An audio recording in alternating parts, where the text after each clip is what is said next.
Kalau saja aku tahu bahwa pagi itu adalah pagi terakhir sebelum semuanya berubah, mungkin aku akan memeluk Arka sedikit lebih lama. Atau sekadar menatapnya lebih dalam. Sayangnya, kita sering tidak sadar kapan hidup mulai retak, sampai retaknya terdengar terlalu jelas. Aku selalu percaya bahwa rumah yang tenang tidak diukur dari luasnya ruangan, melainkan dari seberapa ringan hati kita saat melangkah pulang. Setidaknya itu yang kurasakan setiap kali kusentuh gagang pintu rumah kecil ini. Ada rasa hangat yang menyambut, seperti pelukan lembut yang tak pernah kuminta, tapi selalu kudapatkan sejak aku menjadi istri Arka. Pagi itu, matahari baru saja menembus tirai tipis kamar tidur. Cahaya kuning kemasan memantul lembut di dinding, menciptakan kesan damai yang selama ini menjadi ciri khas rumah kami. Aroma roti panggang mengalir dari dapur, menandai awal hari yang normal, atau yang kupikir normal. Aku menyiapkan sarapan sambil bersenandung kecil. Tidak ada alasan spesial, aku hanya sedang bahagia. Lalu ku dengar langkah kaki mendekat. Arka muncul dari lorong, masih dengan rambut berantakan dan wajah mengantuk. Tapi senyumnya selalu cepat datang, seolah tak ingin membuatku menunggu. Kamu bangun duluan lagi, katanya sambil mencuri satu potong roti dari tanganku. Aku pura-pura cemberut. Itu roti aku, sekarang sudah jadi roti kita, balasnya sambil tertawa kecil. Hal-hal seperti itu yang membuatku jatuh cinta setiap hari. Arka bukan orang romantis yang tahu cara membuat kejutan besar, tapi ia ahli dalam perhatian kecil yang membuatku merasa dilihat, dihargai, dan dicintai tanpa banyak kata. Kami duduk di meja makan mungil. Dari jendela, burung-burung bersuara riuh, seperti ikut mengisi pagi kami. Aku ada rapat jam 9, kata Arka sambil mengancingkan ke meja. Mungkin pulang agak sore, tapi aku usahakan cepat. Enggak apa-apa, jawabku. Yang penting sarapan dulu. Kalau ada kamu, sarapan rasanya lebih tenang. Kalimat itu masuk ke dalam hatiku dengan lembut, seperti angin yang menyibakkan tirai. Aku meminum kopi sambil menahan senyum. Rasanya, hidup ini sedang berada di titik yang sangat baik. Setelah Arka berangkat, aku merapikan rumah sambil memikirkan rencana kecil kami. Menabung untuk rumah baru, liburan akhir tahun, dan mimpi-mimpi sederhana yang ingin kami wujudkan bersama. Semua terasa stabil, sederhana, manis. Kadang aku heran, apakah kebahagiaan seperti ini terlalu mudah untuk dipercaya? Tapi saat itu aku tidak peduli. Aku hanya ingin bersyukur atas pagi yang utuh. Aku tidak tahu bahwa sebentar lagi, rasa utuh itu akan berubah menjadi serpihan. Aku tidak tahu bahwa ada sesuatu kecil, sederhana, tapi menghancurkan, yang sedang menunggu untuk ditemukan. Sesuatu yang disembunyikan Arka di tempat paling tidak terduga. Namun, untuk pagi itu, aku membiarkan diriku percaya bahwa semuanya baik-baik saja. Karena setiap cerita yang runtuh selalu dimulai dari hari yang terlihat sempurna. Aku pun menjalani hari itu dengan hati yang ringan. Begitu Arka menutup pintu rumah dan terdengar suara mobilnya menjauh, aku mulai melakukan rutinitas yang selalu membuatku merasa produktif. Merapikan tempat tidur, membersihkan dapur, menyapu sudut-sudut kecil yang sering luput.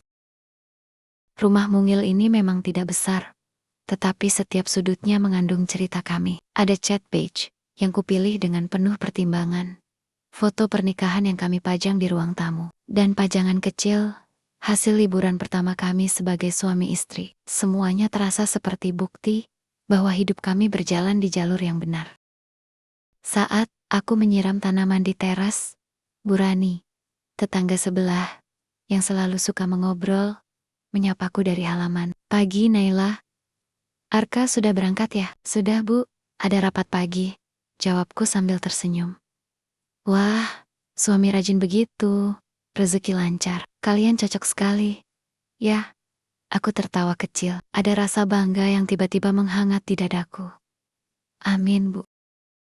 Kadang, kehidupan sederhana seperti ini begitu mudah membuatku lupa bahwa dunia tidak selalu seindah yang tampak. Aku memegang kata-kata Burani sebagai doa, berharap benar-benar akan terus seperti itu.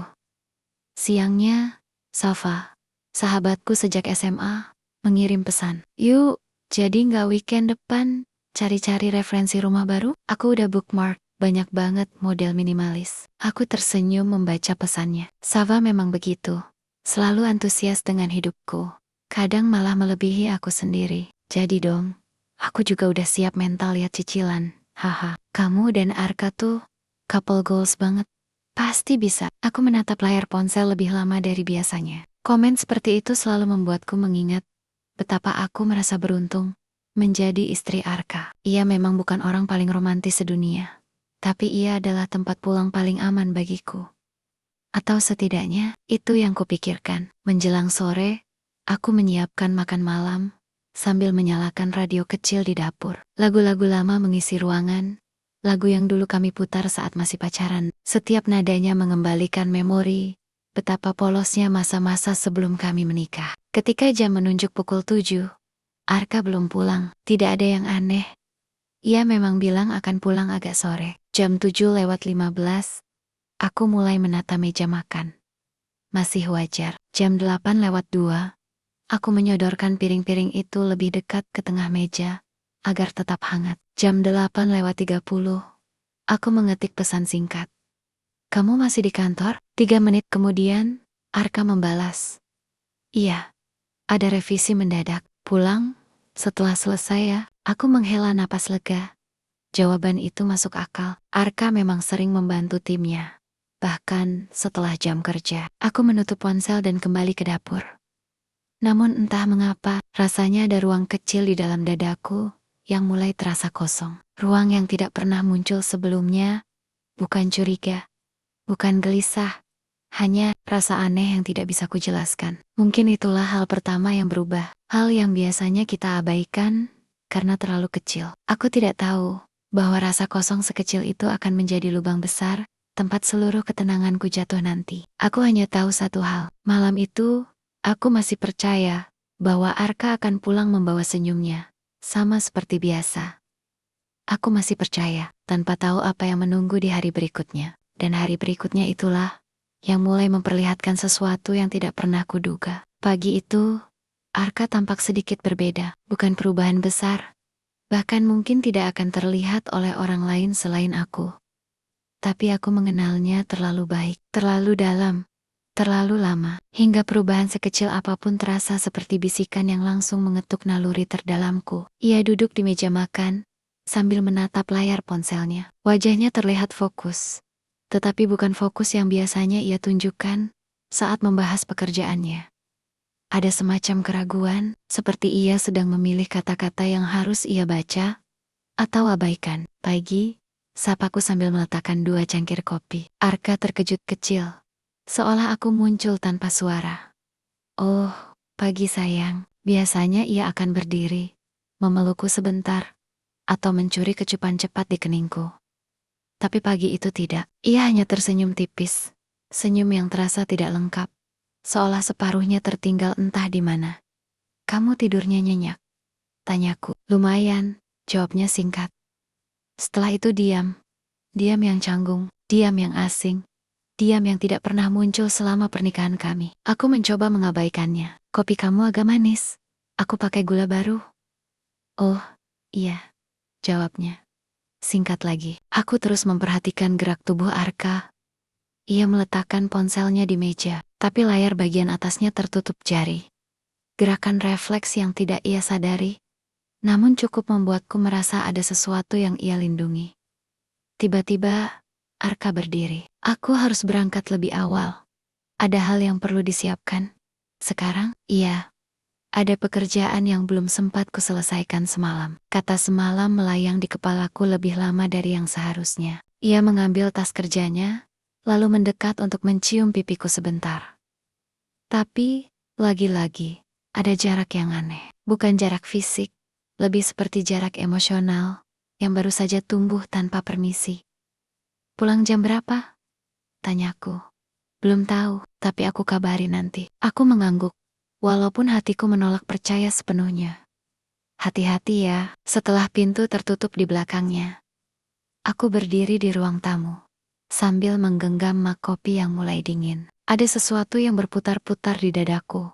Bukan kecurigaan, bukan kecemasan, hanya ketidaknyamanan. Seolah alam bawah sadarku mencoba memperingatkan sesuatu yang belum bisa kutangkap. Sepanjang siang, aku mencoba menyibukkan diri. Menulis to-do list, mencuci pakaian, membersihkan ruang TV, tetapi setiap detik, pikiranku kembali bertanya, kenapa ia terlihat gelisah? Kenapa ia melindungi ponselnya seperti itu?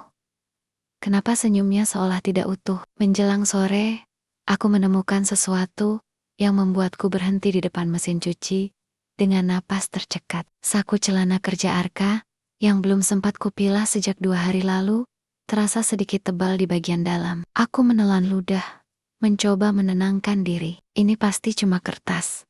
Pasti cuma nota, atau struk, atau apapun yang tidak penting. Kugunakan 2 jari untuk menarik isinya keluar. Yang muncul bukan nota, bukan struk, bukan kertas biasa, melainkan sesuatu yang akan mengubah seluruh hidupku nanti. Aku menatap benda itu lama. Terlalu lama. Mungkin, tanpa mengedip, sebuah foto seorang wanita.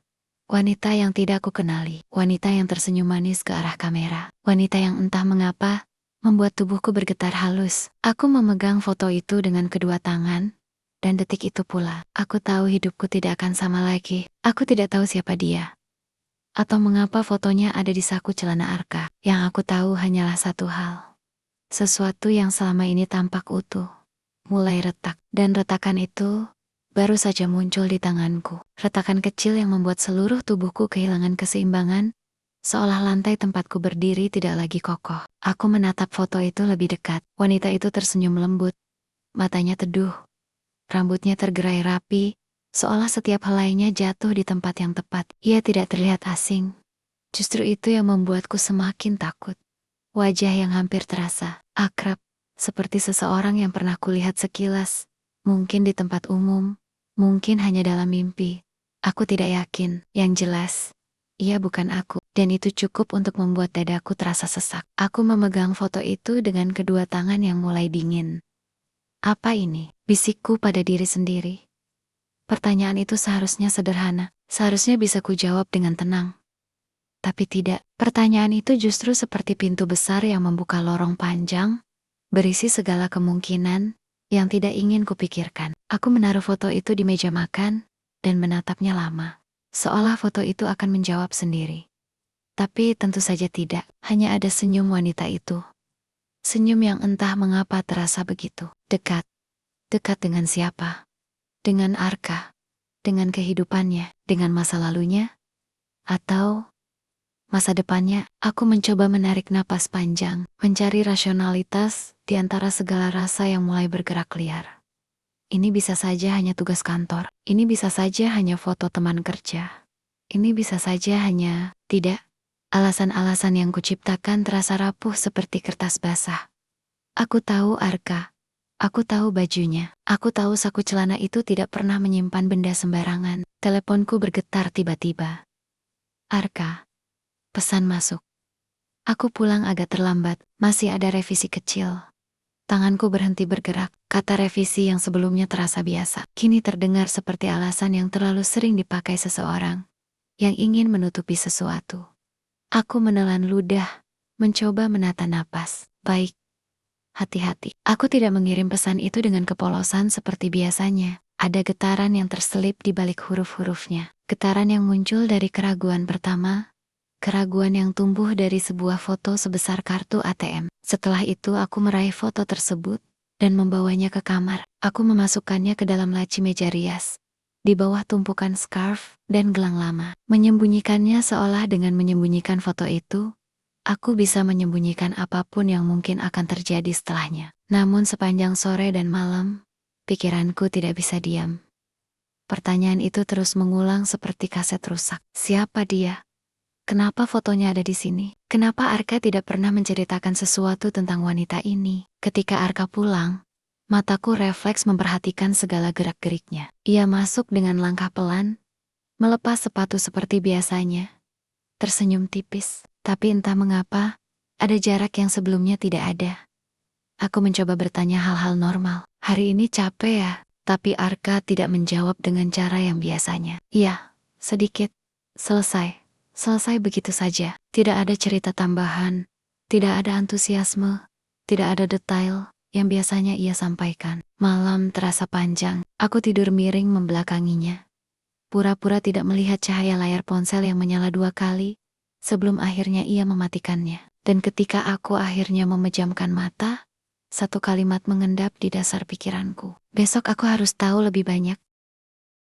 Aku tidak tahu bahwa besok itu akan menjadi awal dari konflik yang lebih besar dari yang kuperkirakan. Besok adalah hari ketika aku berhenti menjadi Naila yang terlalu percaya. Besok adalah hari ketika semuanya mulai terbuka.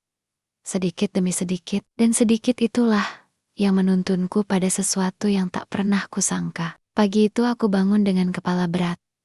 Bukan karena kurang tidur, tetapi karena pikiran semalam masih menggantung di udara kamar. Arka sudah bersiap lebih awal. Bahkan sebelum aku sempat membuka mata sepenuhnya. Ia berdiri di depan cermin, merapikan dasi, dengan wajah serius. Pagi, ucapku lirih.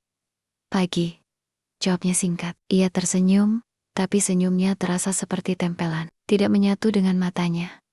Aku bangkit perlahan dan menghampirinya. Kamu siap? Cepat sekali hari ini. Ada briefing pagi, katanya sambil mengambil jam tangan. Kalau beberapa hari lalu aku mungkin akan menerima jawaban itu tanpa pertanyaan, pagi ini tidak. Ada sesuatu yang membuatku memandangnya lebih lama. Mencoba membaca sesuatu di garis wajahnya. Hal yang tidak pernah kulakukan sebelumnya. Saat ia mendekat untuk mengambil jaket yang tergantung di kursi, aku mencium sesuatu. Aroman, ya samar, lembut, manis, dan bukan punyaku. Bukan aroma parfum yang biasa ia pakai. Juga bukan aroma rumah kami. Aku menelan ludah. Aroma apa itu? Tanyaku pelan. Arka menoleh. Hah? Aroma apa? Aku berusaha tetap tenang. Parfum kamu berbeda. Ia tertawa kecil, tapi terdengar dipaksakan. Oh, mungkin sisa dari kantor. Kemarin ada yang ulang tahun. Banyak yang lewat-lewat di meja. Jawabannya masuk akal.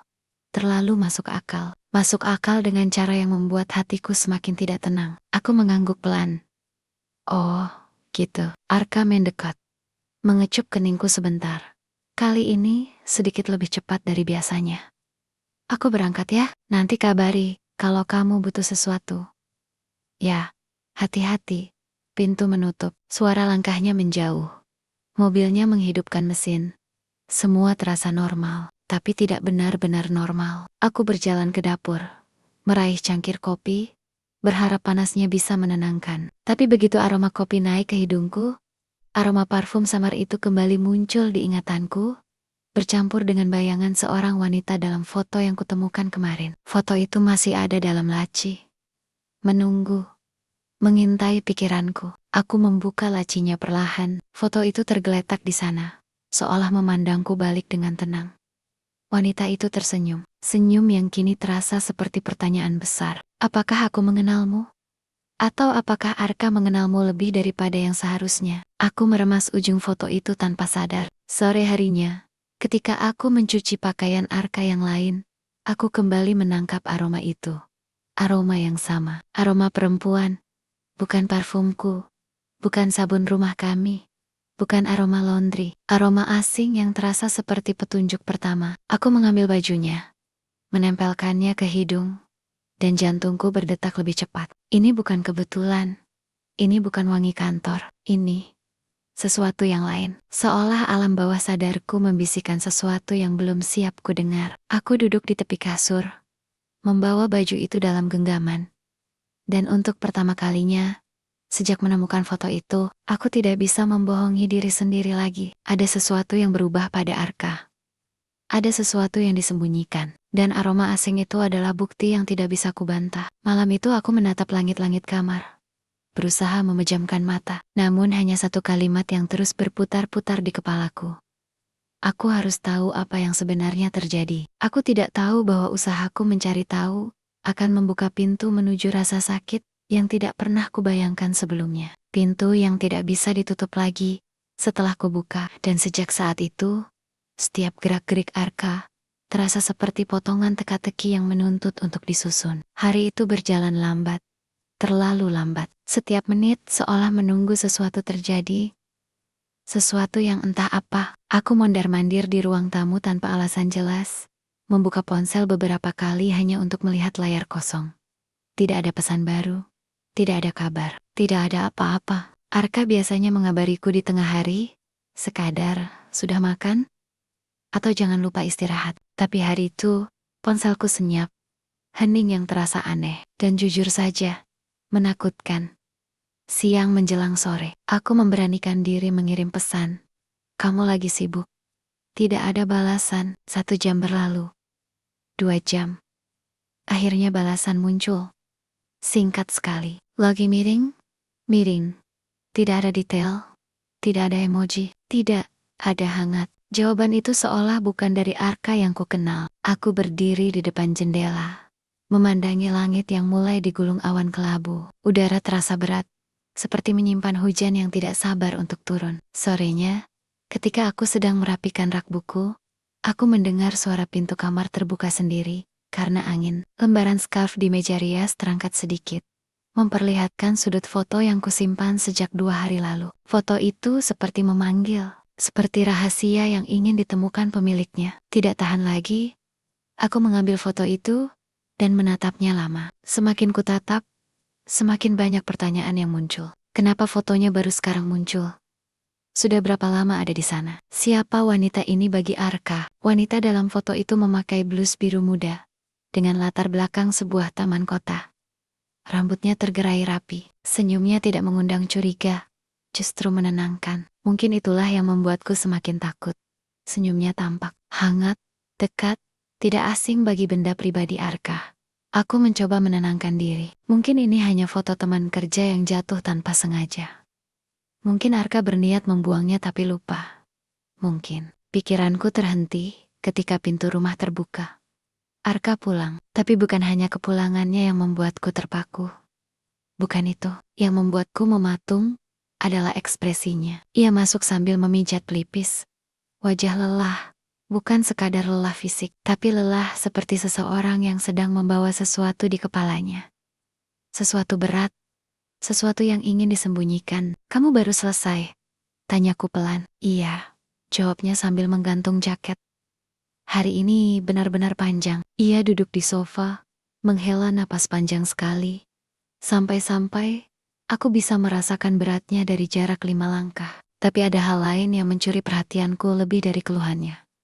Caranya meraih ponsel. Arka mengambil ponselnya dari saku. Tapi sebelum meletakkannya di meja, ia sempat melirik layarnya. Sekilas, cepat. Seolah memastikan sesuatu, atau memastikan seseorang tidak muncul di layar. Dan untuk pertama kalinya, sejak mengenalnya, aku melihat Arka menyembunyikan ponselnya dariku. Ia memalingkan ponsel itu sedikit, sudut layar menghadap ke dadanya, lalu baru diletakkan. Gerakan halus, tapi cukup untuk membuat jantungku berdetak tidak karuan. Aku menatapnya dalam diam. Ia tidak sadar. Diam yang menjembatani kami semakin panjang, semakin dingin. Aku mandi dulu ya, katanya, bangkit. Aku mengangguk. Tidak ada kata yang bisa keluar dari mulutku. Begitu ia masuk kamar mandi dan pintu tertutup, aku memandang meja rias di kamar. Foto itu masih ada di sana, tertutup separuh scarf. Senyum wanita itu seolah mengintip lewat sela kain. Aku mendekat, mengambilnya lagi, menggenggamnya lebih erat daripada sebelumnya. Dan di saat itu juga, aku membuat keputusan yang tidak pernah kubayangkan sebelumnya. Besok, aku akan mulai mencari tahu siapa wanita ini. Bagaimanapun caranya, pelan-pelan, diam-diam, tanpa Arka tahu. Karena foto ini mungkin bukan sekadar foto.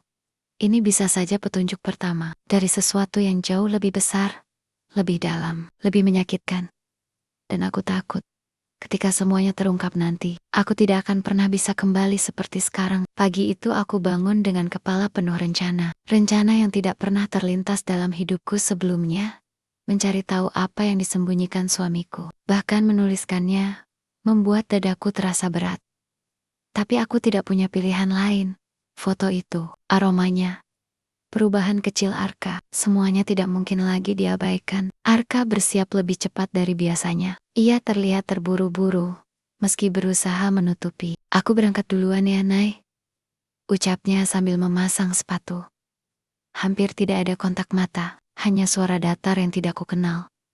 Ya, hati-hati. Hanya itu yang sanggup kukatakan. Saat pintu menutup, rumah terasa sunyi.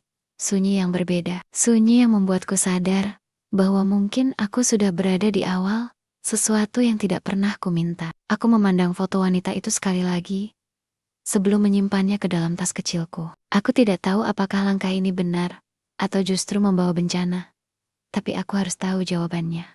Aku harus tahu siapa dia. Aku memutuskan pergi ke rumah Safa. Safa adalah orang terakhir yang ingin kubohongi. Ia sahabat yang selalu berkata jujur, bahkan ketika kebenaran itu menyakitkan. Begitu aku masuk ke ruang tamunya, Safa langsung memicingkan mata.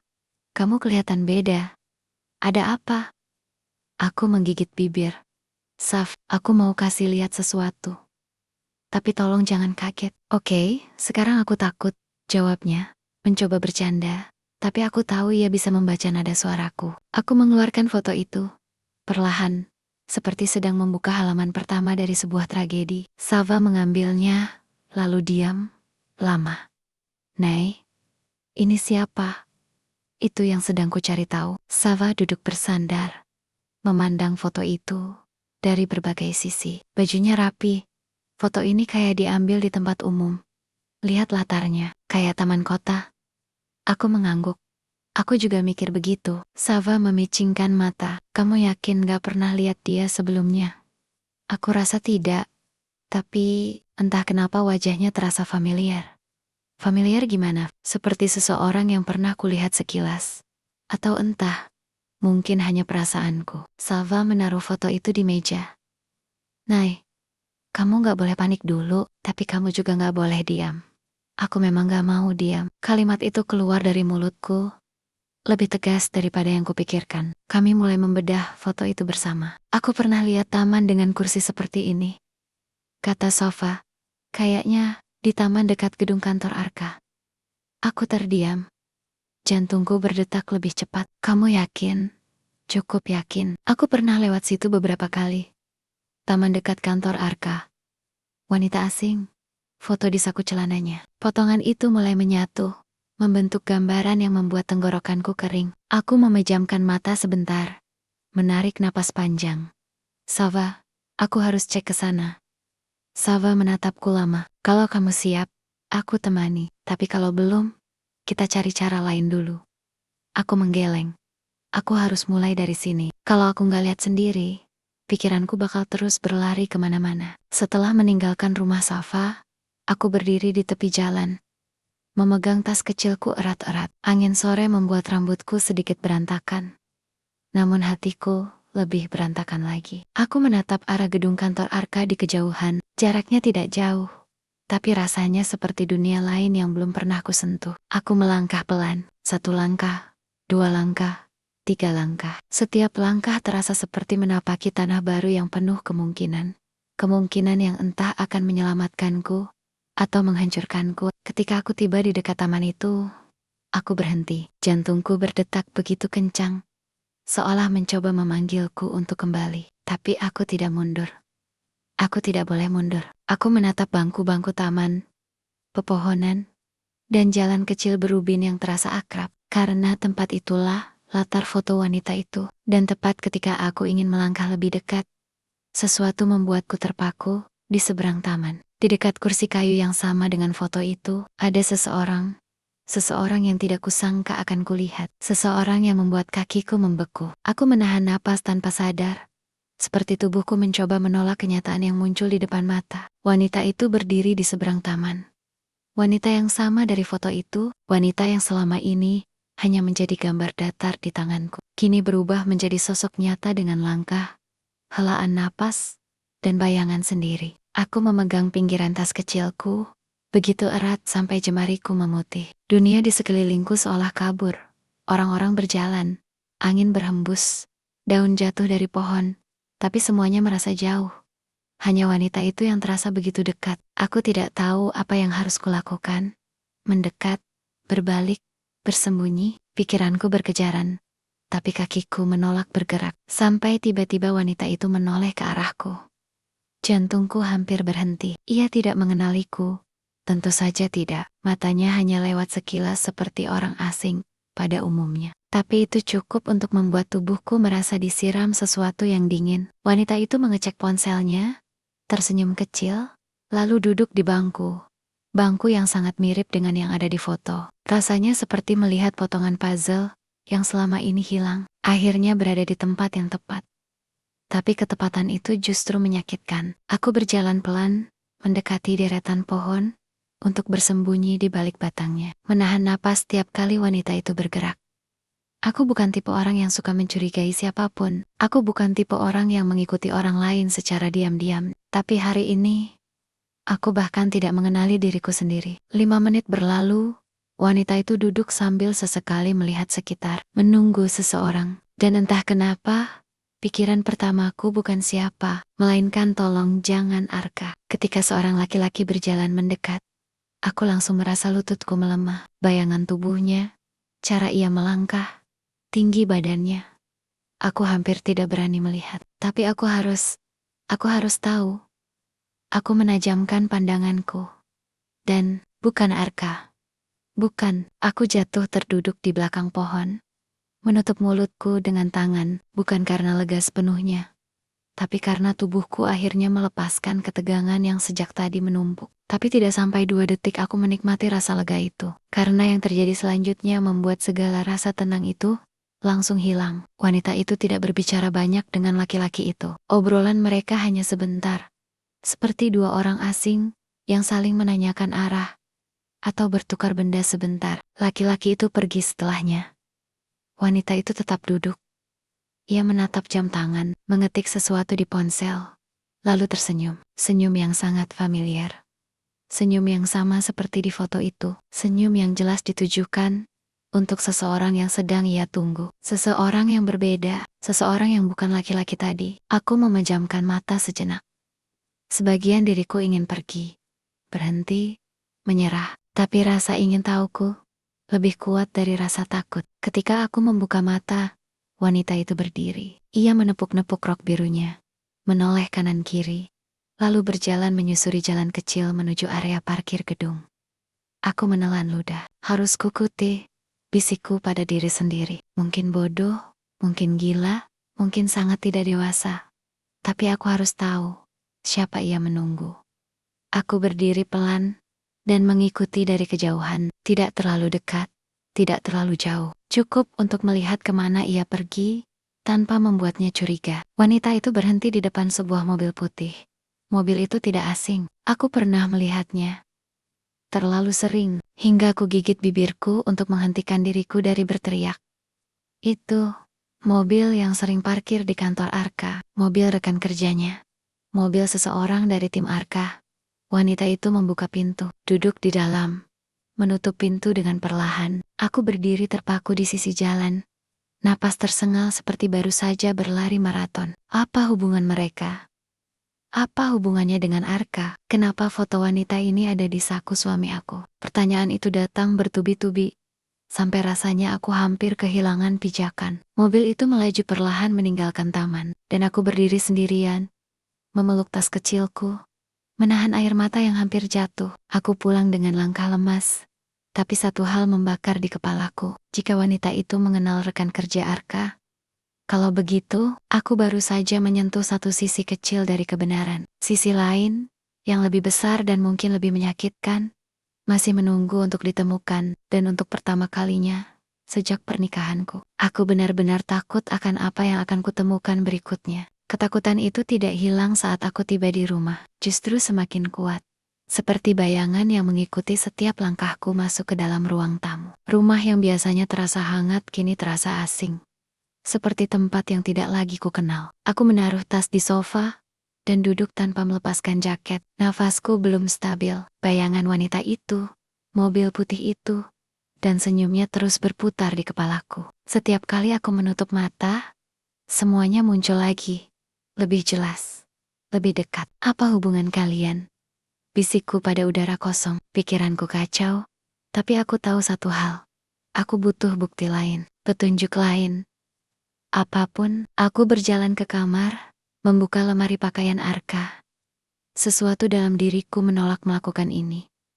merasa bersalah seperti sedang mengkhianati kepercayaan suamiku. Tapi bagaimana bisa aku menjaga kepercayaan ketika akulah yang kini merasa dikhianati? Aku membuka laci-laci kecilnya satu persatu. Tidak ada yang aneh. Tidak ada yang mencurigakan. Hanya benda-benda biasa. Jam tangan, kacamata, dompet cadangan. Semua tampak normal. Terlalu normal. Sampai aku melihat tas kerja Arka tergeletak di lantai. Resletingnya belum tertutup sempurna. Entah kenapa, jantungku berdetak lebih cepat. Aku menarik tas itu pelan. Membukanya. Kertas-kertas kerja, buku catatan, pulpen, semuanya standar. Hingga mataku menangkap sesuatu di saku dalam tas. Benda kecil berbentuk persegi panjang. Aku menariknya keluar. Nota kafe, dengan tulisan tangan perempuan. Aku hampir menjatuhkannya saat membaca tulisan kecil di bawahnya. Untuk besok ya, aku tunggu. Tidak ada nama, tidak ada nomor. Hanya kalimat itu, cukup untuk memporak-porandakan emosi yang sejak tadi kutahan. Tanganku gemetar. Sebuah kafe, seseorang menunggu Arka. Besok, aku tidak tahu apakah nota ini untuk Arka atau rekan kerjanya. Tidak ada bukti yang menegaskan. Tetapi intuisi seorang istri tidak butuh banyak bukti untuk merasakan ada yang salah. Aku terduduk di atas lantai kamar. Nota itu menempel di telapak tanganku. Rasanya seperti benda paling panas di bumi. Rasanya ingin menangis. Tapi air mataku justru menolak keluar. Yang ada, hanya kekosongan yang mengembang di dadaku. Memenuhi seluruh ruang. Kemudian, ponselku bergetar. Arka, aku hampir tidak sanggup membaca pesannya. Tapi akhirnya aku buka. Aku pulang agak malam lagi. Ada beberapa laporan dadakan. Kata Arka lewat telepon. Aku menutup layar perlahan. Tidak ada amarah. Tidak ada jeritan. Hanya perih yang sunyi. Aku meraih nota itu lagi. Menatap tulisan tangan perempuan itu. Tiba-tiba sebuah pikiran muncul begitu saja. Bagaimana kalau aku datang ke kafe ini besok? Bagaimana kalau aku melihat sendiri? Aku menelan ludah. Tubuhku terasa dingin. Tetapi tekadku anehnya justru memanas. Aku harus tahu. Aku harus melihat. Karena kalau aku tidak menyaksikannya sendiri, pikiranku akan terus berlari tanpa arah. Membayangkan sesuatu yang mungkin lebih buruk dari kenyataan. Aku berdiri perlahan. Menggenggam nota itu sekuat mungkin. Dan untuk pertama kalinya sejak semua ini dimulai, aku berbicara pada diri sendiri. Dengan suara yang tidak lagi bergetar. Besok, aku akan ke sana. Aku tidak tahu apakah keputusan itu akan menyelamatkanku atau menghancurkanku. Yang ku tahu, besok adalah hari ketika segalanya mungkin berubah. Dan aku harus siap, apapun hasilnya. Tapi ternyata, tidak ada yang bisa benar-benar menyiapkan seseorang untuk rasa sakit yang muncul sebelum subuh.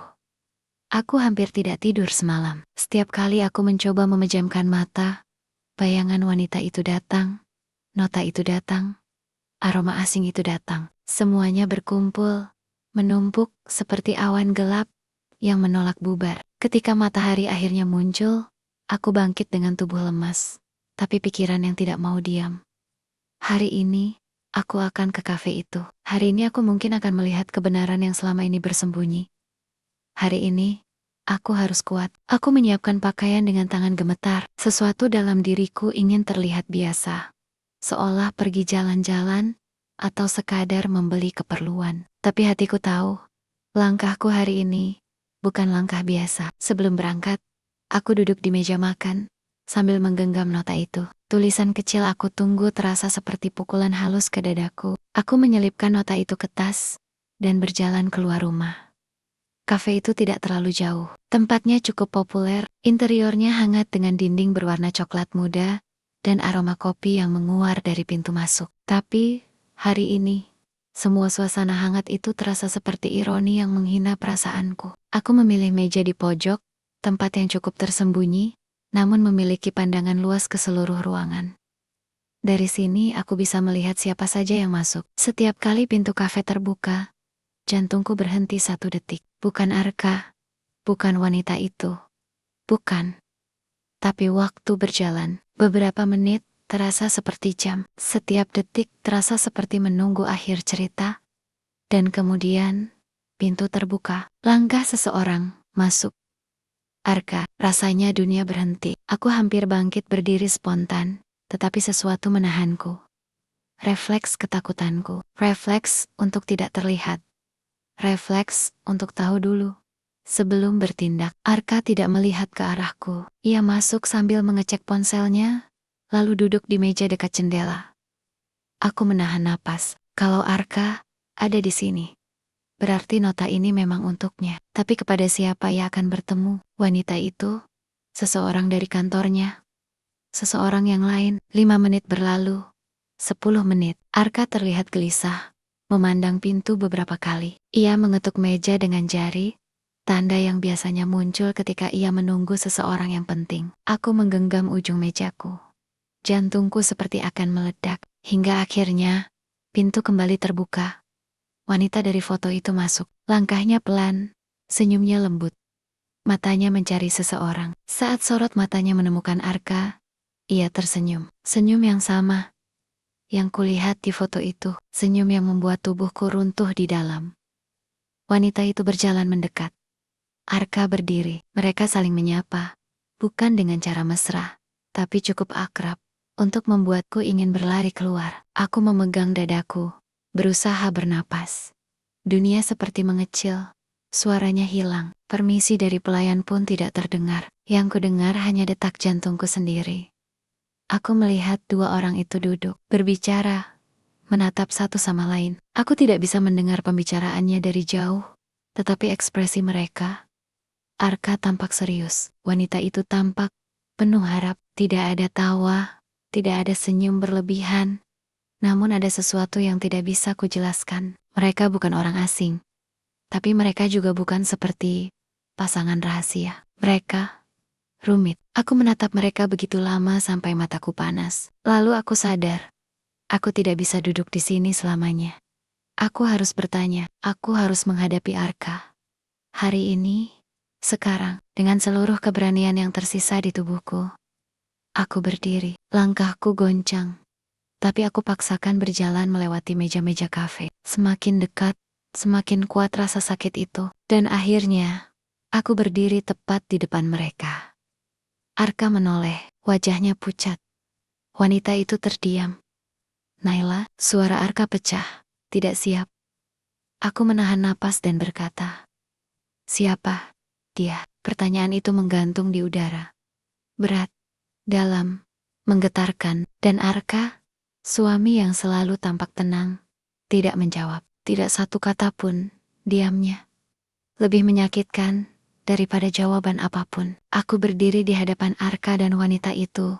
Tubuhku gemetar, tanpa bisa kucegah. Arka menatapku seolah aku adalah kejutan yang tidak seharusnya muncul. Wanita itu menunduk, kedua tangannya saling menggenggam di atas meja. Seperti seseorang yang sedang merasa bersalah. Atau takut. Arka, suaraku pecah. Aku tanya, siapa dia? Arka membuka mulutnya, tapi tidak ada suara keluar. Matanya gelisah, berpindah dari wajahku ke wajah wanita itu, lalu kembali lagi, seolah sedang mencari jawaban yang tidak ia punya. Ia menelan ludah. Naila, ini bukan seperti yang kamu pikir. Aku tersenyum hambar. Tangan yang kugenggam di sisi tubuhku terasa dingin. Kalau begitu, jelaskan. Sekarang. Arka menunduk. Wanita itu menarik napas panjang, dan akhirnya, ia yang bicara duluan. Aku, teman lama Arka, katanya pelan. Kami sedang membicarakan sesuatu yang cukup penting. Penting. Aku menatap Arka lagi. Penting sampai harus menunggu di kafe, sampai ada foto kamu di saku celananya, sampai ada nota bertuliskan, aku tunggu di tas kerjanya. Arka terdiam. Wanita itu menutup mulut dengan tangan, seolah tidak tahu tentang nota itu. Arka, suaraku merendah, seperti anak kecil yang kehilangan pegangan. Tolong jangan bohong. Arka akhirnya berdiri. Naila, kita bicara di luar. Tidak, jawabku cepat. Kita bicara di sini. Orang-orang di kafe mulai melirik. Aku bisa mendengar bisikan kecil, tapi tidak peduli. Saat dunia dalam dirimu runtuh, dunia luar kehilangan maknanya. Naila, Arka mengusap wajahnya. Aku janji, akan jelaskan. Tapi bukan di sini. Sesuatu dalam diriku patah. Kalau semuanya bersih, kalau semuanya tidak salah, kalau semuanya tidak berbahaya, Kenapa ia takut bicara di depan wanita ini? Aku melangkah mundur. Tidak apa, aku pergi saja. Naila, tunggu. Arka mencoba meraih tanganku, tapi aku mundur lebih jauh. Tidak perlu sentuh aku. Suara itu keluar lebih tegas dari yang kubayangkan. Bahkan aku pun terkejut mendengarnya. Wanita itu ikut berdiri, tampak panik. Naila, aku minta maaf kalau aku tidak butuh maaf darimu. Potongku tanpa menatapnya. Aku butuh kejujuran dari suamiku. Aku berbalik dan berjalan keluar kafe. Dengan langkah yang lebih cepat dari detak jantungku yang kacau. Pintu kaca bergoyang saat ku tarik, dan udara luar yang dingin langsung menusuk kulit wajah. Begitu aku di luar, napasku terlepas seperti seseorang yang baru muncul ke permukaan, setelah terlalu lama menahan diri di bawah air. Aku mendengar langkah Arka menyusul. Naila, tunggu, aku tidak berhenti. Tidak bisa, kalau aku berhenti, aku tahu aku akan runtuh di hadapannya. Naila, tolong, kita bicarakan ini. Bicarakan apa? Bentakku. Akhirnya menoleh. Tentang foto itu, tentang aroma parfum itu, tentang nota itu, tentang kamu bertemu wanita lain tanpa bilang apa-apa. Arka terdiam. Lagi. Diam yang sama. Diam yang membentuk jarak baru di antara kami. Ini tidak seperti yang kamu pikir. Katanya pelan. Kalau begitu jelaskan Arka, suaraku pecah. Jelaskan. Satu kalimat saja. Siapa dia bagimu? Arka menutup mata sejenak. Menarik napas panjang. Dan ketika matanya terbuka, aku tidak menemukan jawaban. Hanya kebingungan yang lebih dalam dari milikku. Naila, aku tidak bisa jelaskan sekarang. Tidak bisa. Bukan tidak mau. Tidak bisa. Itu jauh lebih menyakitkan. Aku menggeleng pelan. Rasanya seperti seluruh tubuhku kehilangan tenaga. Kalau kamu tidak bisa menjelaskan, berarti aku harus melindungi diriku sendiri. Arka mencoba mendekat, tapi aku mundur. Untuk pertama kalinya dalam pernikahan kami, aku mundur darinya. Naila, aku mohon, aku pulang dulu. Kataku lirih, sendiri. Aku berjalan pergi tanpa melihat ke belakang. Arka tidak mengejarku lagi. Aku tahu kenapa. Dia sedang berdiri bersama dua pilihan. Mengejarku, atau kembali ke wanita itu. Dan fakta bahwa ia tidak langsung menyusulku saat itu. Bukan karena ia tidak peduli, tapi karena ia bingung. Justru menghancurkan hatiku lebih cepat dari segala kemungkinan buruk. Saat aku sampai di rumah, aku menutup pintu dengan pelan, bersandar pada kayu dingin itu, dan membiarkan seluruh tubuhku runtuh. Untuk pertama kalinya, aku menangis tanpa suara. Air mataku jatuh, bukan karena marah, tapi karena aku tidak tahu lagi siapa Arka sebenarnya. Dan yang lebih menakutkan, aku tidak yakin Arka masih tahu siapa aku untuknya. Dan itu adalah pikiran yang cukup untuk membuat seluruh tubuhku kehilangan arah. Aku duduk di lantai, membiarkan air mata menetes tanpa perlawanan. Untuk beberapa menit, aku mencoba meredam semuanya. Napas yang tidak teratur, pikiran yang berlarian, rasa sakit yang menusuk tanpa permisi. Tapi dunia tidak memberi waktu lama untuk mengobati luka. Ponselku bergetar, berkali-kali, dari Arka. Naila, aku akan jelaskan. Tolong angkat, kita pulang bareng. Mohon, beri aku kesempatan. Aku menatap layar itu lama. Kemarin aku mungkin akan langsung menjawab, tapi hari ini, aku tidak bisa. Aku mematikan ponsel tanpa membalas. Aku butuh jarak, setidaknya untuk bernapas. Keesokan harinya, Safa datang ke rumah. Begitu melihat pesanku yang hanya berisi, Saf, aku butuh kamu di sini. Ia memelukku lama, memandang wajahku yang sembab, dan berkata, Naila, kamu siap cerita? Aku tidak tahu harus mulai dari mana. Jadi aku mulai dari awal. Foto itu, wanita itu, kafe itu, diamnya Arka, dan bagaimana aku pulang dengan rasa kosong yang tak bisa dijelaskan. Safa menghela napas panjang. Nay, kamu harus tahu siapa wanita itu. Kamu tidak bisa hidup dengan dugaan. Aku tahu. Jawabku lirih. Tapi aku takut. Takut apa? Takut jawabannya benar. Safa menggenggam tanganku. Maka kita cari tahu bersama. Kami memulai dengan cara paling sederhana. Mencari tahu siapa wanita itu. Aku menunjukkan foto itu lagi. Safa seperti memperhatikan setiap detail lebih hati-hati dari sebelumnya. Sepertinya aku pernah lihat wajahnya, gumam Safa. Degup jantungku langsung naik. Di mana? Aku nggak yakin. Mungkin pernah lihat dia di acara kantor Arka, waktu gathering tahun lalu, atau di foto-foto tim. Aku pernah lihat seseorang dengan gaya yang mirip. Aku menggigit bibir. Jadi dia memang ada hubungannya dengan kantor Arka. Belum tentu. Jawab Safa cepat. Jangan tarik kesimpulan dulu. Tapi pikiranku sudah berlari jauh. Tatapan wanita itu di kafe. Cara ia menunggu. Tanpa tersenyum berlebihan. Tanpa menyentuh Arka. Tanpa keakraban fisik berlebih. Itu bukan gaya seseorang yang punya hubungan terlarang. Tapi itu juga bukan gaya seseorang yang benar-benar asing. Ada sesuatu di sana. Sesuatu yang lebih rumit dari sekadar perselingkuhan. Saat pikiran itu memburuku, Safa berdiri tiba-tiba.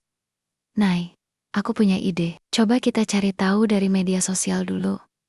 Setidaknya, cari pola. Kami mulai mencari dengan kata kunci. Nama-nama rekan Arka, kegiatan kantor, postingan acara, aku bahkan tidak tahu apa yang sedang kucari. Senyumnya, gaya rambutnya, pakaian, apapun yang bisa menghubungkan titik-titik yang membingungkanku. Sampai akhirnya, Safa berhenti menggulir layar. Naila, lihat ini. Aku meraih ponselnya. Itu postingan lama, foto acara kantor Arka, 2 tahun lalu. Karyawan-karyawan berdiri bersama dengan dekorasi tema, akhir tahun, dan di pojok paling kiri, berdiri seseorang dengan blus biru muda, rambut tergerai, dan senyum lembut. Wanita itu. Wanita di foto, wanita di kafe. Tapi ada satu detail yang membuatku merinding. Caption foto itu menyebutkan nama seluruh tim Arka, dan nama wanita itu tertulis jelas. Selamat bergabung kembali Rania. Aku menelan ludah. Tubuhku kaku. Rania. Nama itu asing. Tapi cara Safa memandangku tidak asing sama sekali. Ia seperti menyimpan sesuatu yang tidak ingin ia katakan. Tapi harus. Naila, suaranya rendah. Rania itu bukan sekadar teman kerja Arka. Jantungku berdegup keras. Menyakiti diriku sendiri. Apa maksudmu? Safa menghela napas. Menatapku dengan mata yang penuh empati. Rania itu mantan Arka. Dunia seolah terlempar ke belakang. Kursi, meja, suara hujan di luar. Semuanya memudar. Yang tersisa hanya kalimat itu. Memukul dadaku seperti benda berat. Mantan, suaraku pecah. Safa mengangguk pelan. Dulu mereka sempat dekat. Lama. Tapi katanya hubungan itu berakhir. Jauh sebelum kamu dan Arka bertemu. Aku pikir dia sudah tidak ada dalam hidup Arka lagi. Aku menutup mulutku dengan tangan. Tubuhku mulai gemetar. Aku tahu apa arti semua ini. Foto itu, pertemuan itu, diam Arka. Raut wajah Rania. Semua mulai menyatu seperti potongan puzzle yang disusun paksa oleh tangan realitas. Safa menggenggam bahuku. Tapi suaranya tenggelam oleh pikiran sendiri. Jika wanita itu adalah masa lalu Arka, dan dia kembali muncul sekarang, maka ancaman yang kutakuti mungkin jauh lebih rumit dari sekadar perselingkuhan. Karena masa lalu bukan hanya orang yang kembali. Masa lalu membawa cerita yang belum selesai. Dan aku tidak tahu apakah Arka sudah benar-benar menutup ceritanya dengan Rania. Atau apakah aku hanya bab baru dalam kisah yang belum tuntas itu. Pikiran itu menghantamku berulang-ulang sepanjang hari, seperti gelombang yang tidak mengenal lelah. Dan setiap kali aku mencoba menepisnya, kenyataan justru menarikku kembali ke kedalaman yang lebih gelap. Sore itu, aku duduk di tepi tempat tidur, memegang foto Rania yang kini terasa jauh lebih berat daripada pertama kali kutemukan. Wanita itu bukan lagi sosok asing. Pania, ia punya sejarah. Dan yang paling memukul, ia punya masa lalu bersama suamiku. Aku mengusap wajahku dengan kedua tangan, mencoba memaksa pikiranku tetap masuk akal.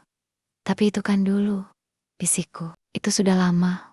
Mereka sudah selesai. Namun bayangan pertemuan mereka di kafe menggantung, seperti bayangan panjang yang menolak hilang. Sikap Arka, diamnya, cara ia menunduk saat kutanya. Semua itu tidak memberi keyakinan apapun padaku. Menjelang malam, aku mendengar pintu depan terbuka.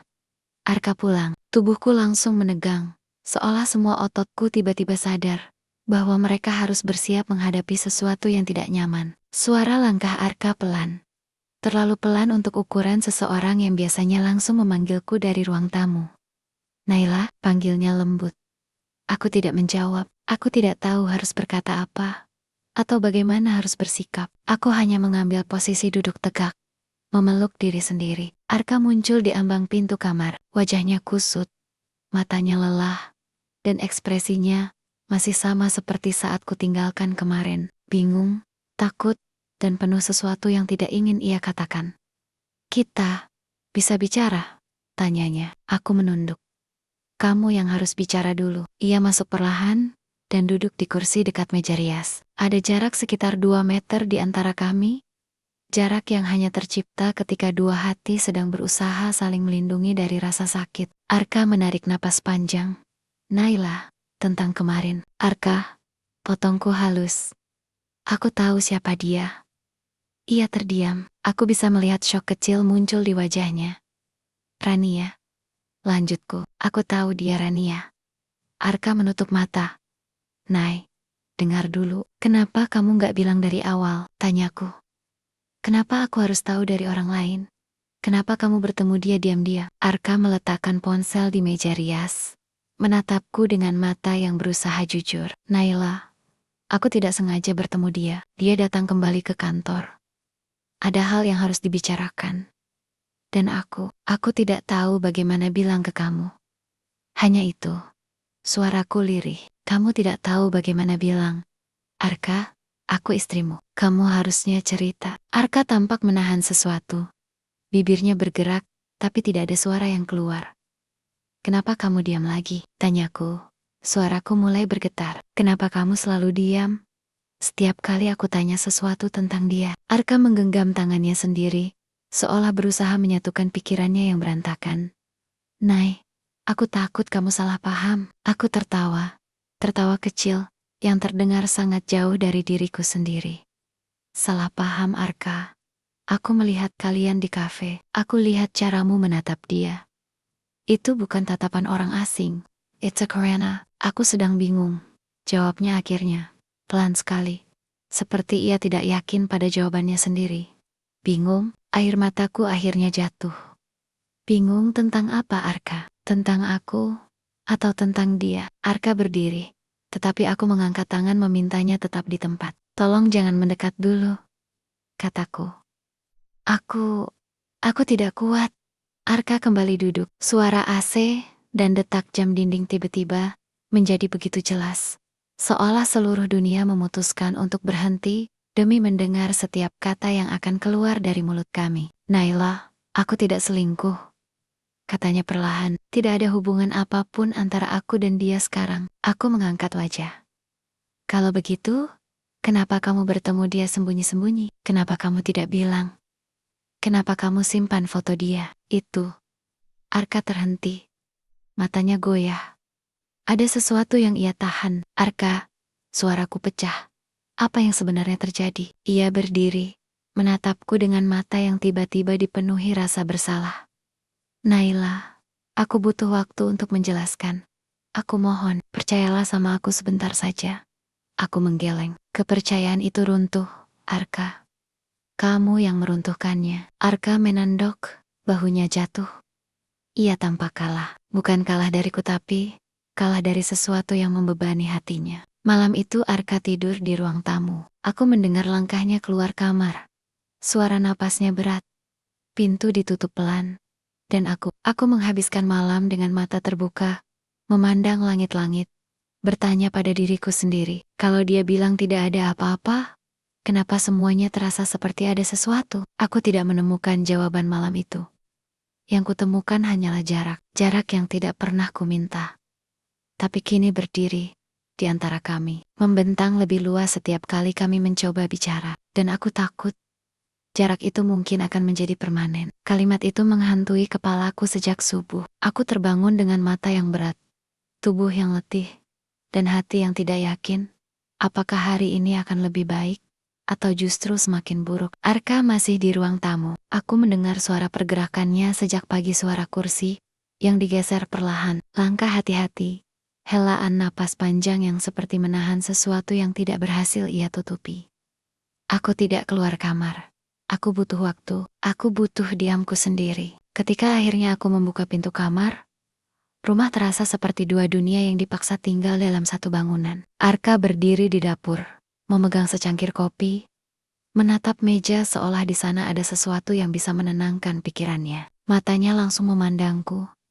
Ada rindu di sana, ada cemas, ada ketakutan, tapi juga ada jarak yang ia sendiri tidak tahu bagaimana cara menghapusnya. Naila, suaranya serak, kita harus bicara. Aku berdiri tanpa bergerak.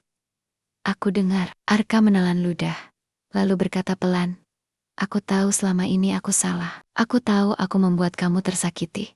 Tapi percayalah, aku tidak punya niat membuat kamu merasa dikhianati. Kalau begitu, kenapa kamu menyembunyikan semuanya? Tanyaku. Suaraku pecah meski ku tahan. Rania, foto itu, kafe itu, semua itu tidak terjadi kalau kamu jujur dari awal. Arka mengembuskan napas panjang, seperti sedang menahan beban yang terlalu lama digendong. Aku tidak cerita, karena aku takut masa lalu itu menghancurkan kamu. Aku terpaku. Hancur, Arka. Suaraku meninggi sedikit, getir. Yang menghancurkan aku bukan masa lalu kamu, tapi cara kamu membohongi masa sekarang kita. Arka menutup wajahnya, memijat pelipisnya. Rania datang karena dia sedang mengalami sesuatu. Aku cuma mencoba membantu. Menurutku itu tidak perlu dibesar-besarkan. Aku tertawa kecil, tawa yang tidak mengandung kebahagiaan. Tidak perlu dibesar-besarkan. Aku menatapnya. Mata berair. Kalau begitu kenapa kamu menyimpan fotonya, Arka? Di sakumu, bukan di arsip kantor. Di sakumu. Arka membeku. Ia tampak menelan sesuatu yang terlalu berat untuk ditelan. Nay, foto itu bukan. Aku tidak mau dengar setengah-setengah. Aku memotongnya perlahan. Kalau kamu ingin bicara, bicara penuh. Kalau tidak, jangan bicara sama sekali. Arka menatapku lama sekali. Sampai akhirnya ia menunduk dan menyerah. Aku tidak bisa cerita sekarang. Kalimat itu diulang lagi. Tidak bisa. Bukan tidak mau. Tidak bisa. Sesuatu di dalam diriku runtuh lebih keras daripada semua yang terjadi sebelumnya. Aku capek, Arka. Bisik, aku capek berusaha memahami seseorang yang tidak memberi aku apapun untuk dipahami. Aku melangkah mundur. Arka langsung panik. Naila, tunggu, kita bisa cari solusi. Aku janji akan jelaskan. Aku butuh sedikit waktu. Waktu bukan masalahnya. Potongku. Kepercayaan yang jadi masalah. Ia memandangku. Terkoyak, aku menelan ludah. Memaksa kata-kata itu keluar. Meski rasanya seperti menyayat diri sendiri. Aku butuh pergi sebentar. Wajah Arka berubah seketika. Matanya melebar, langkahnya maju setengah. Seperti seseorang yang baru mendengar vonis paling menakutkan dalam hidupnya. Nay, jangan bilang begitu. Suaranya pecah. Tidak stabil. Kita bisa perbaiki, kita selalu bisa. Jangan pergi. Air mata akhirnya jatuh tanpa kurencana. Aku tidak pergi untuk selamanya. Aku cuma butuh ruang untuk bernapas, untuk berpikir. Arka menggeleng pelan, seperti anak kecil yang kehilangan pegangan. Naila, tolong, tapi aku sudah memutuskan. Keputusan yang tidak pernah kusangka akan kubuat dalam pernikahan kami. Aku mengambil tas kecil dari kamar, memasukkan beberapa pakaian, charger, dan segenggam keberanian yang tersisa. Arka mengikuti dengan langkah pelan. Naila, jangan lakukan ini. Aku mohon. Aku berhenti di ambang pintu, menatapnya untuk terakhir kalinya hari itu. Arka, suaraku bergetar, tapi tegas. Aku pergi bukan karena aku tidak sayang. Aku pergi karena aku butuh menyelamatkan bagian dari diriku yang tidak boleh hilang hanya karena diam kamu. Arka menutup wajahnya, menahan kata-kata yang tidak jadi keluar. Aku membuka pintu. Udara luar menyambutku dengan dingin yang menampar wajahku. Tapi anehnya, dingin itu membuatku sadar bahwa aku masih hidup. Aku melangkah, satu langkah keluar dari rumah yang selama ini menjadi tempat pulang. Satu langkah menuju ketidakpastian yang menakutkan. Satu langkah yang lebih berat daripada semua beban yang pernah kupikul. Dan ketika pintu tertutup di belakangku, aku tahu satu hal, hubungan kami baru saja sampai pada titik yang tidak ada jalan pulang langsung. Aku harus melewati jalan lain dulu, jalan yang lebih sunyi, lebih sakit, lebih panjang, satu-satunya jalan untuk menyelamatkan diriku. Dan mungkin Suatu hari nanti, menyelamatkan hubungan kami. Aku menarik napas panjang ketika langkahku meninggalkan teras rumah. Udara pagi terasa seperti air dingin yang baru saja disiramkan ke wajahku, membuatku sadar bahwa inilah pertama kalinya aku benar-benar pergi dari Arka sejak kami menikah. Langkahku goncang, tapi tekadku tidak. Aku pergi menuju satu-satunya tempat yang bisa kutuju tanpa penjelasan panjang. Rumah Safa. Begitu pintu apartemennya terbuka, Safa langsung memandangku dengan mata yang penuh empati. Tanpa mengatakan apa-apa, ia langsung menarikku ke dalam pelukan. Pelukan itu seperti selimut hangat yang menutup luka paling dingin di dalam diriku. Aku sudah siapin kamar untuk kamu, katanya pelan. Kamu tidak perlu cerita sekarang. Duduk dulu, tarik napas dulu.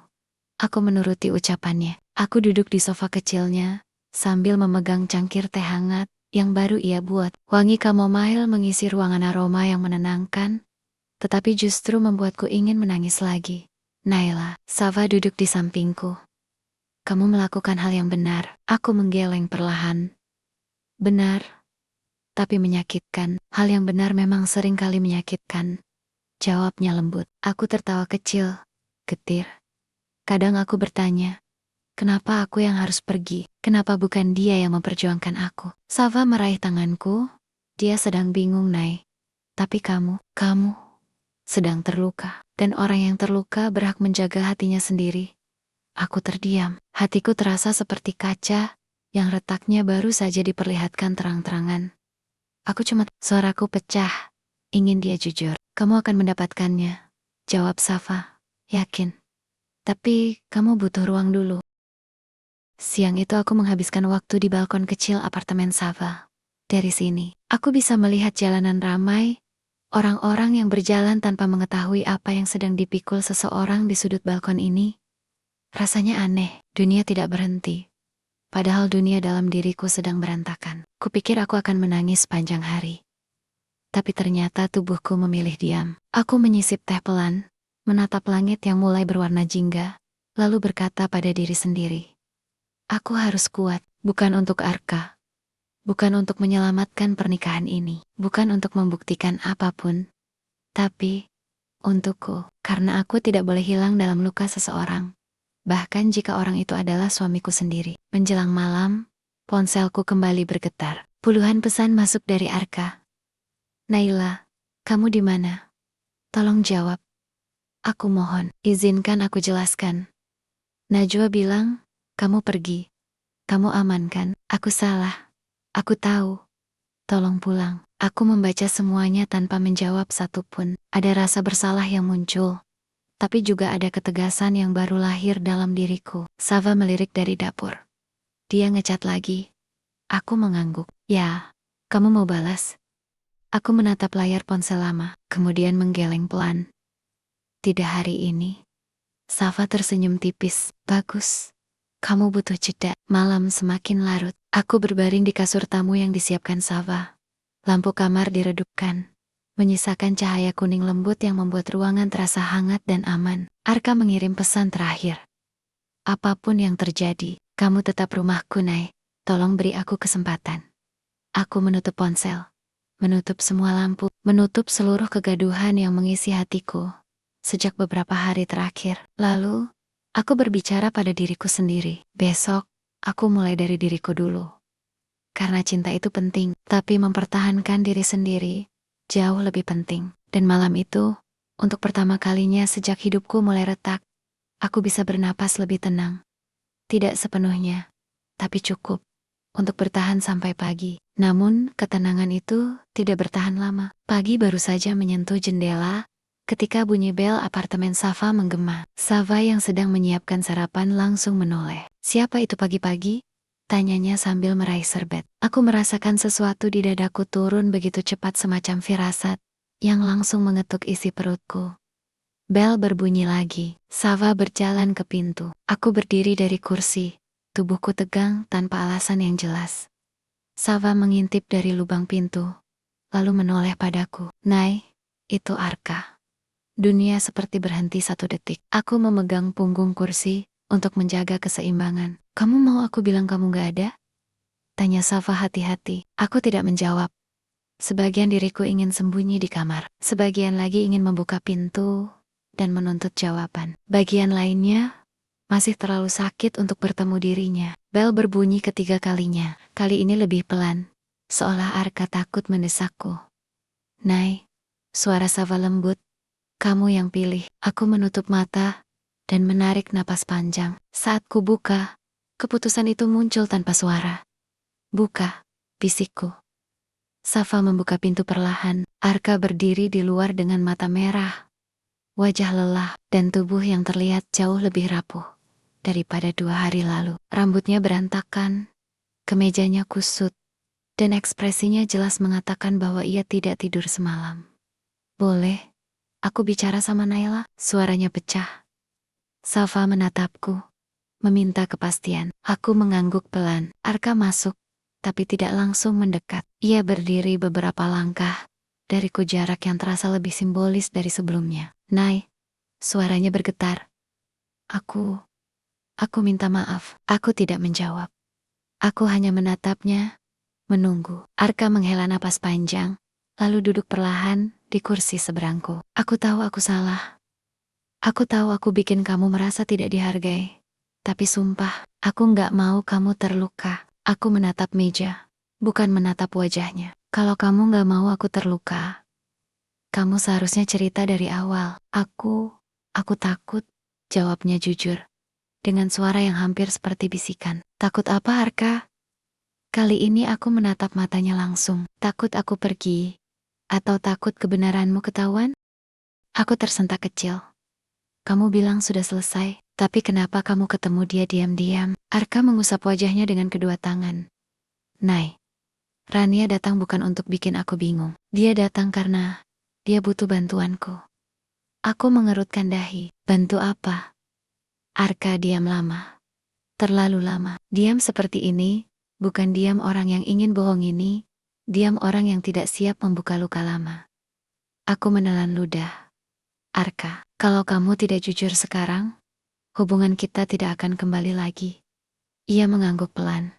Kemudian, untuk pertama kalinya, ia mengaku, Naila, Rania pernah hamil. Darahku seakan berhenti mengalir. Ruangan terasa mengecil. Safa yang tadi berdiri di dapur kini terpaku di tempat, menatap kami dengan mata melebar. Arka melanjutkan dengan suara pelan. Terpecah waktu itu. Aku masih bersama dia. Lalu aku ditinggal tanpa penjelasan. Tiba-tiba, dia pergi. Menghilang. Aku nggak pernah tahu alasannya. Aku nggak pernah tahu apa yang terjadi sama anak itu. Sampai 2 minggu lalu, dia muncul lagi.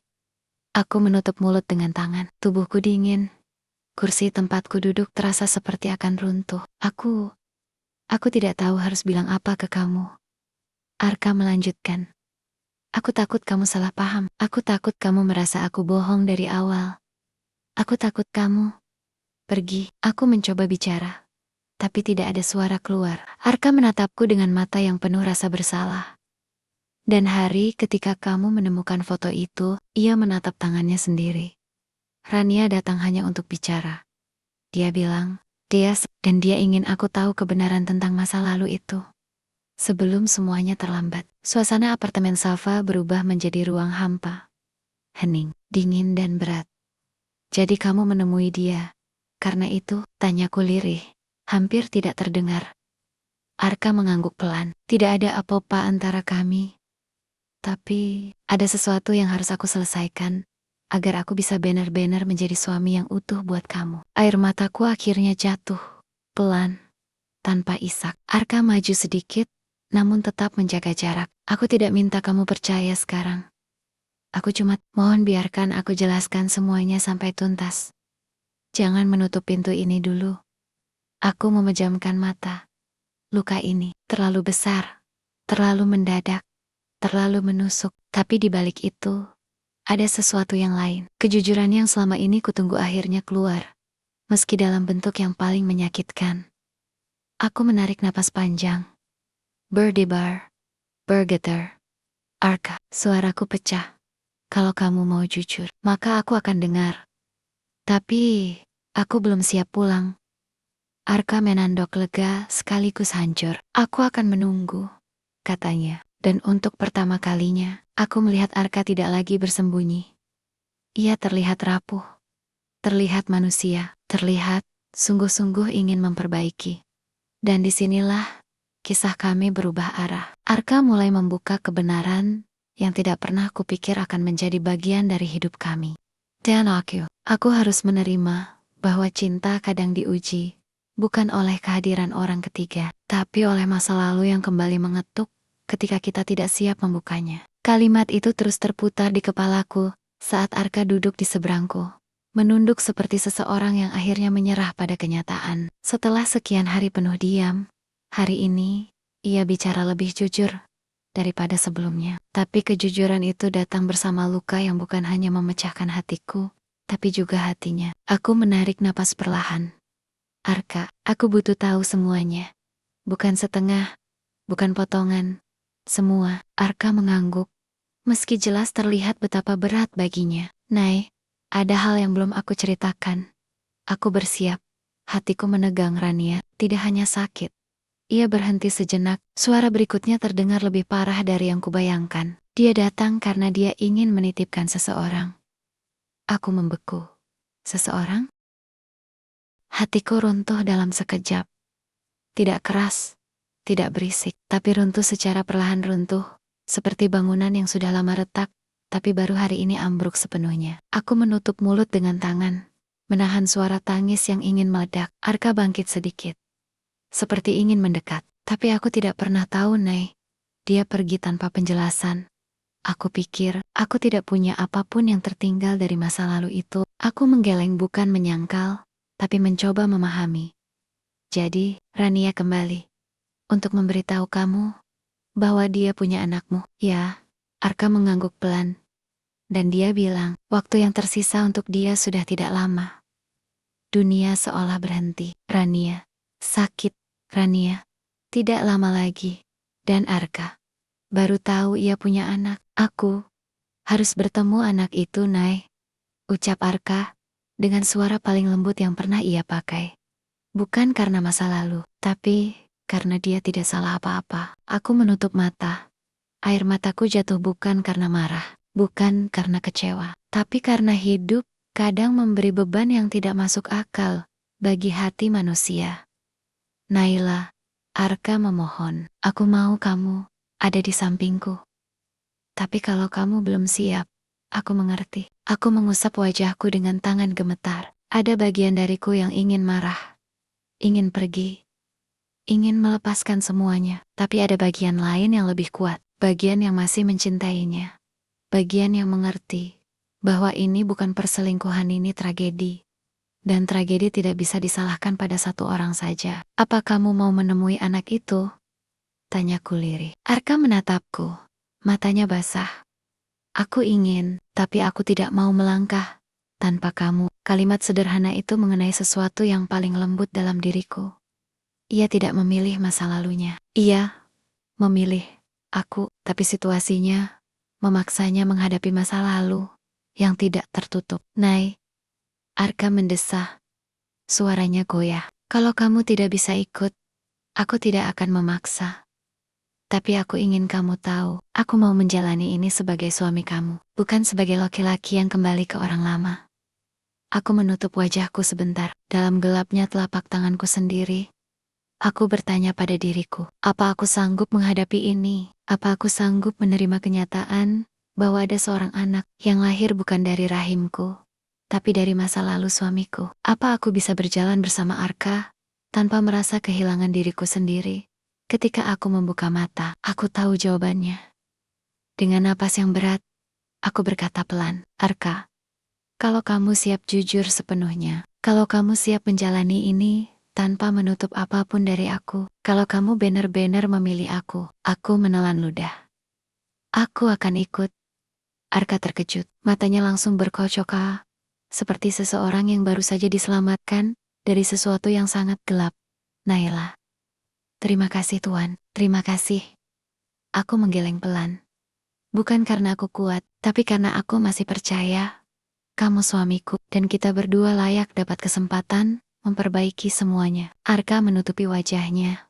Bahunya bergetar. Itu pertama kalinya aku melihatnya menangis sejak kami menikah. Air matanya jatuh bukan karena dosa, tapi karena penyesalan dan takut kehilangan. Aku meraih tangannya perlahan, dan untuk pertama kalinya dalam beberapa hari, ia menggenggam tanganku kembali. Hangat, jujur, penuh rasa. Default text. Awal dari sesuatu yang tidak pernah ku minta, tapi mungkin justru sesuatu yang kupelajari untuk kucintai. Dan hari itu menjadi titik di mana hidup kami benar-benar berubah arah. 2 minggu berlalu sejak pertemuan itu, 2 minggu yang dipenuhi pelen-pelen dengan percakapan, air mata, jeda panjang, dan keberanian kecil yang tumbuh setiap hari. Aku tidak langsung pulang ke rumah kami. Aku masih tinggal di tempat Safa, membangun kembali diriku yang sempat hancur menjadi serpihan. Tapi Arka datang hampir setiap hari, bukan untuk memaksaku pulang, melainkan untuk menunjukkan bahwa ia siap memperbaiki semuanya dari dasar. Ia membawa cerita tentang Raka, tentang bagaimana Raka suka robot, suka menggambar mobil, suka tertawa ketika Arka tidak bisa memasang puzzle dengan benar. Kadang Arka datang dengan mata lelah, kadang dengan senyum kecil, tapi selalu dengan cara yang membuatku melihat bahwa ia benar-benar berusaha. Dan anehnya, perlahan aku melihat kejujuran baru tumbuh di antara kami. Kejujuran yang dulu tertutup oleh rasa takut. Hari ketika aku kembali ke rumah, tiba tanpa pengumuman. Aku membuka pintu dengan hati-hati, seolah takut rumah itu sudah berubah bentuk. Tapi yang berubah bukan rumahnya, aku yang berubah. Arka menghampiriku dengan langkah ragu. "Kamu pulang?" Ia bertanya. Suaranya seperti seseorang yang baru saja menemukan harapan yang hampir ia lepaskan. Aku mengangguk, menahan air mata. "Aku pulang." Arka tidak memelukku. Ia hanya berdiri satu langkah dariku, menunggu izin. Aku yang maju selangkah, dan saat tanganku menyentuh dadanya, napasnya terlepas, seolah ia kembali menemukan dirinya sendiri. Pelukan itu pelan, tidak terburu-buru, tidak dramatik, hanya hangat, seperti rumah yang lama hilang, lalu kembali. Beberapa hari kemudian, kami kembali ke rumah Rania, kali ini bersama-sama. Raka memeluk Arka seolah ia telah mengenal ayahnya lebih lama dari kenyataan. Dan ketika ia mendekat kepadaku, membawa robot birunya dan berkata, "Tante Naila, lihat, aku buat pesawat." Hatiku langsung meleleh. Ia tidak tahu apapun tentang luka kami. Ia hanya seorang anak polos dan murni. Aku berjongkok, menatap matanya yang jernih. "Bagus sekali, Raka. Kamu pintar." Ia tersenyum lebar. Senyum yang bisa meluruhkan apapun. Saat itu, aku tahu hatiku memiliki ruang baru. Bukan untuk menggantikan apapun, tapi untuk mengizinkan cinta kecil itu tumbuh perlahan. Hari ketika Rania berpulang datang lebih cepat dari dugaan siapapun. Aku tidak akan menceritakannya dengan panjang, karena tidak ada kata yang bisa melukiskan kehilangan seperti itu. Tetapi ia pergi dengan damai, ditemani anaknya, dan dengan Arka memegang tangannya bukan sebagai kekasih lama, tapi sebagai seseorang yang menutup bab masa lalu dengan hormat. Aku berdiri di samping mereka, bukan sebagai pesaing, bukan sebagai orang yang tersakiti, tetapi sebagai seseorang yang akhirnya mengerti.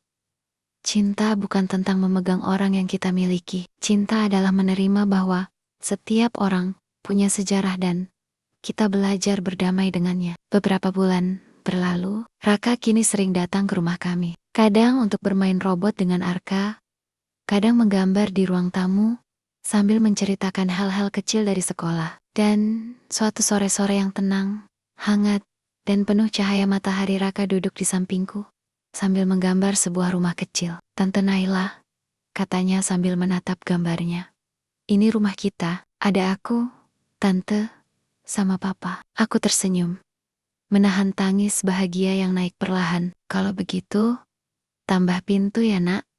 "Kenapa?"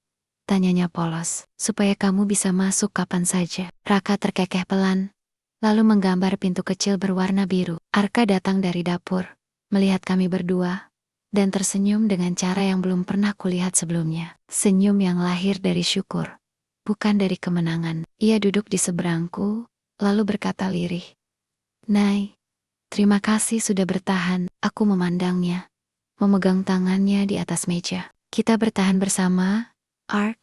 dan kita akan membangun ulang. Bersama, ia mencium punggung tanganku pelan, hormat, penuh cinta. Di sore itu, ketika Raka tertawa kecil, dan robot-robotnya berjatuhan di karpet, aku sadar sesuatu. Rumah bukan tempat yang sempurna. Rumah adalah tempat di mana kita memilih untuk tetap tinggal, meski pernah retak. Tempat di mana kita belajar memaafkan dan memperbaiki. Tempat di mana cinta tumbuh dari luka yang sudah disembuhkan. Dan hari itu, untuk pertama kalinya dalam waktu yang lama, aku benar-benar merasa pulang.